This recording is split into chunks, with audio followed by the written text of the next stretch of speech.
Ce que le syndrome d'Ealopo? Le syndrome d'Ealopo est une maladie très rare qui touche principalement les femmes d'âge moyenne ayant des antécédents de tabagisme. Il n'y a pas de remède connu.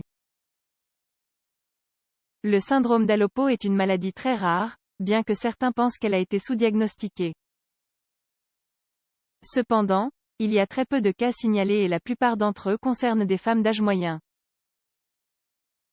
Le nom de syndrome d'Alopo rend hommage au médecin français François-Henri Alopo, qui a apporté une grande contribution à la dermatologie. On lui attribue la description d'une acrodermatite continue, et des contributions importantes dans l'étude de la lèpre, de la tuberculose cutanée, etc. Le syndrome d'Alopo a été signalé pour la première fois en 1888 par Radcliffe Croker. Cependant, ce n'est qu'en 1890 qu'Alopo a décrit plus précisément la maladie, qui a été initialement appelée acrodermatite continua suppurativa. Qu'est-ce que le syndrome d'Alopo? Le syndrome d'Alopo est une maladie inflammatoire chronique, qui touche les doigts et les orteils. Elle est également connue sous le nom d'acropustulose, acrodermatite pustulaire, acrodermatite persistant ou dermatite repent. La principale caractéristique de cette maladie est l'apparition d'éruptions cutanées avec du pus stérile. En principe, elles n'affectent que le bout des doigts, mais ont tendance à se propager progressivement à l'ensemble de la zone locale. Dans les cas chroniques, et après un certain temps, il est habituel que les éruptions cutanées se traduisent par des lésions invalidantes. Principalement l'atrophie, l'onychodystrophie et l'ostéolyse. Tous ces éléments génèrent des dommages permanents. Principale caractéristique du syndrome d'Alopo. La maladie commence généralement au bout des doigts. Elle apparaît rarement dans les pieds en premier. La première chose que vous remarquez sont les petits pustules, qui s'assemblent et forment des poches de pus. Ce pus ne contient pas de bactéries, il est donc dit stérile. Lorsque les pustules se rompent, elles laissent la peau rouge et brillante. De nouvelles pustules naissent dans la région. Lorsqu'elles se forment sous le lit de l'ongle, il est fréquent qu'elles entraînent la perte de plaque ou l'onychodystrophie, une altération importante de la surface de l'ongle.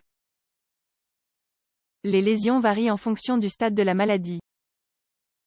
Dans les épisodes aigus, les pustules ont le comportement décrit, avec une tendance à s'étendre vers les zones voisines. Au stade chronique, il est possible qu'il y ait une destruction totale de la matrice de l'ongle, ce qui entraîne la perte de l'ongle, ou anonychie. De même, la peau s'atrophie gravement. Une inflammation des phalanges ou une ostéite se produit et entraîne une ostéolyse, c'est-à-dire la destruction du tissu osseux. Souvent, cela finit par compromettre les articulations. La maladie peut s'étendre à l'arrière de l'avant-bras ou aux pieds. Cause et diagnostic. La science ne connaît pas les raisons du syndrome d'Alopo. Cependant, il existe maintenant un certain consensus sur le fait que le syndrome d'Alopo est une forme clinique localisée de psoriasis pustuleux.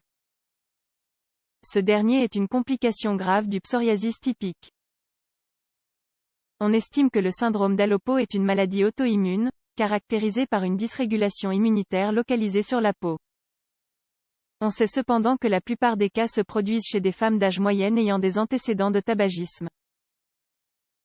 Il est également fréquent qu'il commence par une infection ou un traumatisme. Le diagnostic du syndrome d'Alopo est à la fois clinique et histopathologique.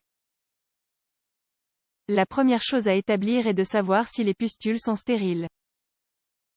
Une culture est généralement effectuée, bien qu'une biopsie soit parfois nécessaire. Du point de vue histopathologique, la principale caractéristique est la pustule, qui est occupée par des neutrophiles. Il n'y a pas de nécrose épidermique ni de spongiose. Une infiltration lymphohistiocytaire modérée est courante. Elle se situe dans la partie supérieure du derme et présente un œdème focal. Évolution et pronostic.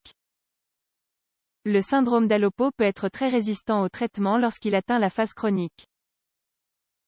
Jusqu'à présent, aucun médicament n'a été conçu qui permette d'obtenir une rémission de longue durée.